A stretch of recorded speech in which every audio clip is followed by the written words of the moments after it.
अचानक से एक चील पैर में चिट्ठी पकड़े हुए उड़ते उड़ते राइस्टार के गांव में घुसती है। वह चील काफी खतरनाक और बड़ी सी थी। दूसरी तरफ गांव में राइस्टार प्रैक्टिस कर रहा था। उसको अंदाजा भी नहीं था कि आगे उसके साथ क्या होने वाला है। तभी वही चील आकर चिट्ठी को राइस्टार को देती है और वहां से फौरन उड़ के चली जाती है। राइस्टार चिट्ठी खोल के देखता है तो उस पे मैं आनंद नगर का सरपंच हूँ, राइस्टार हमारी मदद करो, ऐसा लिखा हुआ था। उसके बाद क्या था? राइस्टार अपने बाइक में बैठकर आनंद नगर के लिए जाने लगता है। कुछ घंटे बाद राइस्टार आनंद नगर में पहुंच जाता है और रुक कर देखता है तो एक घर के पास काफी ज्यादा भीड़ थी। राइस्टार फौरन बाइक से उतरकर जाकर देखता है तो वहां पर एक आदमी की लाश गंदी हालत में पड़ी हुई थी।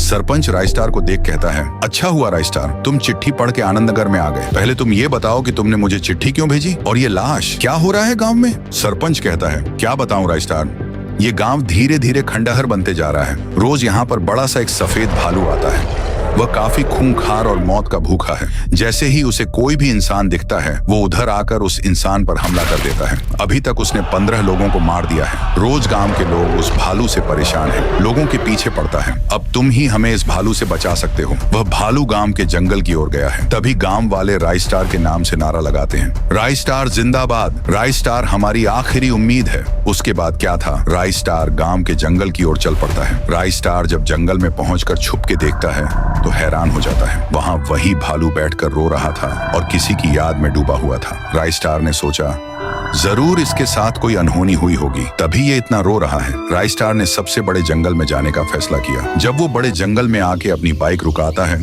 तो उसे वहां जंगल का रखवाला दिखता है। फिर राइस्टार रखवाले से सवाल पूछता है, अरे भाई, यहाँ पर कोई सफेद भालू रहता है क्या? रखवाला, हाँ, यहाँ पर सफेद भालू और उसका बच्चा रहता है।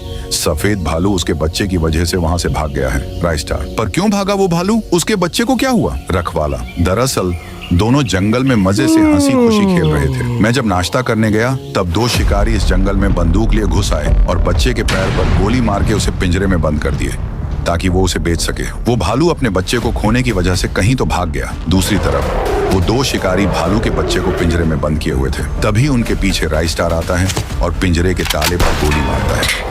गोली लगते ही पिंजरा खुल जाता है। पिंजरा खुलते ही बच्चा दोनों पर हमला कर देता है और उनकी छटनी बन जाती है। फिर राइस्टार बच्चे को उसके पापा से मिलवाता है। दोनों भी बहुत खुश थे।